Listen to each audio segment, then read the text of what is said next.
Hey guys, how you doing? Today we have a special guest. It's Charles Dingee. Did I say that right? Yes. Okay, and he is a candidate for North Carolina State Auditor. So, Charles, do you want to give us a little background on yourself? Yeah, sure. So I'm a small business owner. Before that, I used to work in banking. The last 5 or 6 years or so, I've been pretty heavily involved in politics here in Wake County, both at the county level, the state level, and heavily involved with the young Republicans. And the last couple of years, we started to look around to see a position where I felt that I was qualified and that we could win.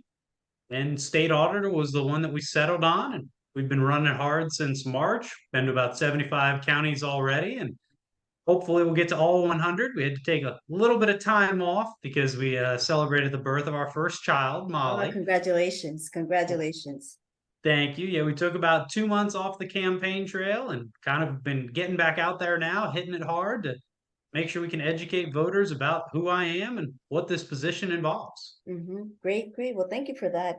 For those that probably have never heard of a state auditor, do you mind just sort of explaining the role and responsibilities of one?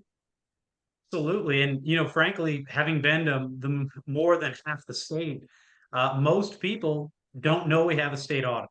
Mhm. So that's a great assumption, and even less know the importance of the position. The responsibility of the state auditor's office is to account for every penny of taxpayer money that's spent in the state of North Carolina.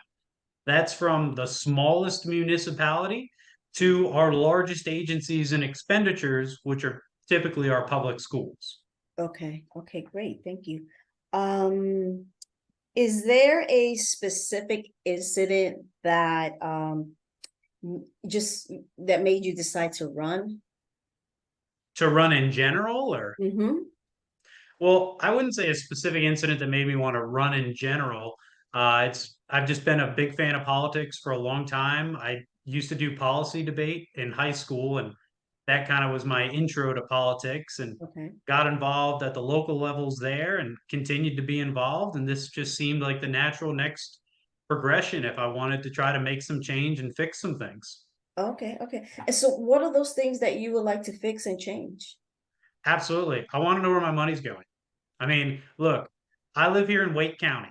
We're the largest county in the state, and our taxes go up every year. Mhm, Every year they say they need more money. We need more money. We need more money. mhm, Well, where's it going? mhm, I mean, I don't see things getting better. mhm. I see continual construction projects. Every time I turn on the news, they talk about needing more money for another bond, for another project. And I think back and go, well, they just got money for a similar project last year. What'd Mhm. they do with all that money? Yeah. So for me, I want to know where my money's going and try to hold government accountable because it's my money, it's your money, it's everybody who watches this, it's our money they're spending. And so do you feel that the outgoing auditor, do you feel that how is her performance? How would you classify her performance? I don't feel that she has the character to serve. I'm not sure if you're aware, but she recently had a automobile accident in downtown Raleigh. So this was at the beginning of the year. She crashed a taxpayer vehicle and ran away. Oh, Frankly, it was a hit and run. It was all on video too. For me, that just displays a lack of responsibility in your character. And the state auditor's office needs to have the highest degree of integrity and displays of proper character. And if she's the one in charge of that office where she's been for nearly 16 years, it makes you wonder what else is going on there. you said 16 years. She's been in office for 16 years. Just about. Yep. Oh, okay. Okay. So you're not too thrilled about her. So do you think that's solely based on like her decision making? Is she making these executive calls on her own? Or do you feel that maybe she's just not surrounding herself with the right team? Or maybe a Sure. combination of both? Yeah, I think it could be a combination of both. I think complacency, right? I mean, she hasn't really had a formidable opponent challenging her. So it's complacency that she feels she can do whatever she wants. It's a different set of rules for her than it is for all of us. And she feels there's no consequences. At least that's what it seems like. I mean, you crash a car and run away and don't report the crime. Yeah. That's And a and whole different set of consequences, it seems like, for her than it would be any of us. and her performance as a state auditor, I mean, does it fall along the same lines? You say it's just complacency. What would you have liked to see from her? Yeah, I mean, for example, which county do you live in again? Union. Union. So, if you wanted today go and find out an expenditure breakdown in Union County for all the money that's spent, how quick could you find it? Uh, Hopefully pretty quick, go to my unique, no, it's, okay, I guess.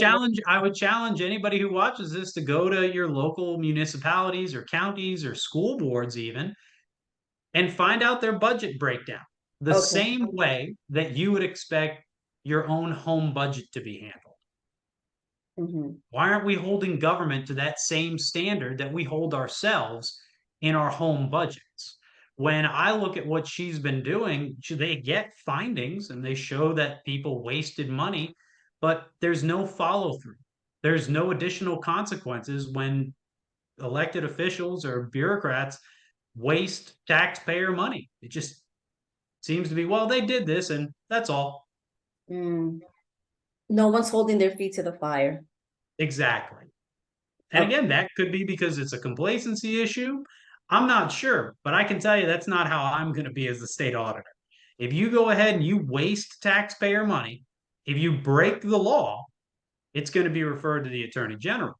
But if what you do is maybe just in poor taste or bad decision making, I'm going to be at that next town hall meeting or county commissioner meeting so people can hear exactly what these people did. And if they're an elected official, make sure people are educated to know when this person gets out of office and when their election comes up so somebody can primary them. Mm. Because look, Okay. just like this position, very few people know about it. Most people don't know who their mayor is Right. or their town councilman, even their state house representative. And it's because people don't have time, right? They're busy living their lives. So for me, this position is one where I can try to make things easier for people, for them to easier understand what government's doing with your money, good or bad, Mhm. and try to make it as easy as possible for people to hold those elected officials accountable when the law can't. Got it. Yeah, no, you're right. Um, what is your vision for the office? Like, what things would you change? So day one, I'd make the tips hotline public. So Mm. there's currently a tips hotline where you could put a tip in, and I'd make that public. So every quarter, we publish the tips that come in and the results of those tips. So people can see what we're doing and, based on the actions you send in, the results of that. It should be completely transparent and accountable on what's happening. Mhm. Things shouldn't be tucked away or hidden. It should be all out there in the open. I'd like to also implement some more biannual financial audits of our state agencies. That seems to be lacking from what I've been able to see. There's a lot of compliance audits, but not necessarily investigative financial audits to Mm. confirm every penny you say and how it's being spent is being spent the way you say it. Okay. Um, do you currently see maybe a state entity or entities that you feel are not being good stewards of public funds? I mean, I think public schools across the state seem to be always needing more money and they seem to get more money, but it doesn't seem like it ever needs to go to the people that need it. What I mean by that, in a way, the auditor's office can assist in this is analyzing the expenditures and how they're being spent at the school boards. So schools always say they need more money, Mhm. and that's important that we educate people. But how much that money is actually going towards the students and the teachers, versus administrative bloat. Mm, okay. I mean, I see more and more administrators when I pull up different county schools and their roles, yet it doesn't seem like there's more and more teachers being added. I mean, the Mm, point of a school is to teach and educate children. We don't need to have more and more deans and administrative assistants and vice principals and principals. We need more teachers and we right. need to support the teachers. So it makes me wonder, is the money really going towards teachers or is it going towards other administrative items? Mm, okay. And the state Um, auditor's office can tell you what's happening if the state auditor wanted to be aggressive and do that. okay. And you're gonna be that guy? Yep. Um, Look, plain and simple, my job will be to be a thorn in the side for every level of government to find out where money is going and hold them accountable. I answer to the taxpayers and the taxpayers alone. I want to know where my money's going and your money's going to ensure that North Carolina is better down the road than it is today. I mean, the DOT spends $5 billion a year on transportation. well, I can tell you firsthand, we have unfinished road projects from the mountains to the coast and everywhere in between. I mean, we have a bridge down in Wilmington that's past its life expectancy. It's one of the major bridges there, and it's not even on the 20-year DOT plan. mm, It makes you wonder what's going on? Where is our money going? I don't know if you've seen recently in the news where they've talked about how schools in some of the different counties have had to shut down due to the HVAC systems failing. mhm, yes. Well, if I recall, during COVID, didn't all these schools get money to upgrade their HVAC systems, to add better filtration, new technology, new air conditioning systems? Where'd that money go? Did they upgrade those systems? I mean, that was only a few years ago, and now your stuff is failing? What's their maintenance program look like? Who's responsible for that? These are the kind of questions that I'm sitting there wondering. Yes. Yeah, and I'm pretty sure many people are as well. I'm sure plenty of parents are because now their kids are at home and the parents are trying to figure out what they need to do in order to make sure their child is taken care of for the day. And maybe they don't know. I mean, can a citizen reach out to you personally? Like, say, if you were to become the state auditor and someone has suspicions, they're like, wait a minute, you're right. Where is all this COVID money? Where did it go to? Can someone reach out to you and say, can you come and investigate where our money or this money was, went to? Absolutely. And I would encourage people to do that. Okay. Either reach out to me directly once I'm the state auditor, or you could put it in through our tips hotline. Right. Okay. That's good. That's good. So you want to make, I would assume aggressive changes for the better. Now, in order to do this, would you be able to assemble your own team? Because, Yep. okay, you are. There's over 160 people that work in that department and they report to me.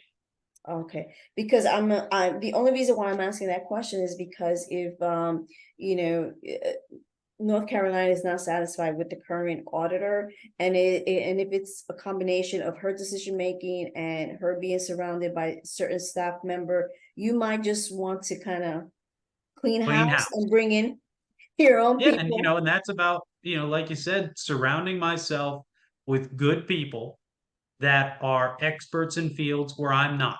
I Mhm. mean, look, I'm not going to pretend to be somebody who's an expert in everything, but what I will do is bring in people who are better than me in the fields that we need in order to make sure we get the job done. Right, And that's really the role of the state auditor is to manage this department to ensure it's doing what it's supposed to do. I got it. Well, the only other thing I have, and it's not so much a question, but an observation, Sure. is you're running against Jim Key and James Upchurch, is that correct? I think so.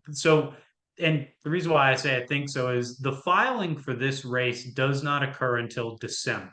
Okay, So right now, somebody could come out and say anything that they want. They could say, I'm running for this, I'm running for that. until December comes when you actually have to file and pay the filing fee, all they are declared candidates. I would fall into that same boat, but this is the only race that I have declared that I'm running for. Okay. The individuals that you mentioned had both been running for prior races before this one. Yes. So whether or not they decide to stick in this to the end is, I guess, up to them. And we'll see if Oh, they do okay. or don't. Because one thing I noticed when just kind of researching them is they both switch from Democrat to Republican. Yeah, it makes you wonder, what's going on. Um, I mean, for me, look, this is a Republican primary, if there is one. And frankly, I hope there is one. Mhm. Because that primary gives me an advantage of being in front of all the voters twice on a statewide ballot. So Yes. there is some tactic to that. Now, if we don't have a primary, that's good as well. I mean, we're going to be then the automatic candidate. But if we do have one, I bring on the challenge. Okay. And from somebody like that, yeah, that'll all come out in the primary if these people file. right. And But like I for said, me it was right just now, yeah, for me right now, it frankly doesn't matter to me who says they're running for this at this point. Until December comes when it's filing, then we know who's for real and not for real. got it. Yeah, absolutely. Like I said, it was just an observation, which seems Absolutely, to yeah. be a trend lately. Yeah, and look, that's great that people are coming to join the Republican Party and waking up to the flaws of the Democrats.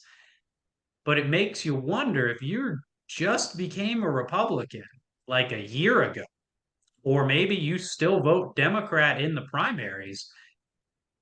What are you doing? I mean, you're running for a statewide elected position. Is this person really genuine?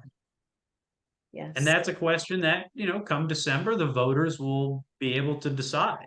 Right. Something to think about, most definitely. Absolutely. But I've been a Republican my whole life. I'm very proud of that. I'm proud of what I believe in. Do I think the Republican Party messes up on things? Absolutely. I mean, nobody's perfect. Mhm. I think there's plenty that we could do better, but my values remain the same, even if our party doesn't always stand up for them, Right, right. which I think we all could agree happens. Yes, absolutely. Do you want to tell folks where they can find you if they want to know more about you? Yeah, absolutely. You can visit charlesdingee.com, and that's Dingee. From there, you can link to all of our social media pages. You can sign up to receive more information, sign up to volunteer, or make a donation. Great. Now, any last words before, we finish the interview? Last thing I would say is I'm Charles Dingee, and I'll be stingy with your money. Okay, guys, you heard that. He's going to be stingy with our money. Charles, thank you so much for taking the time to meet with me. Thank you. Absolutely. Thank you. You have a great day. You too.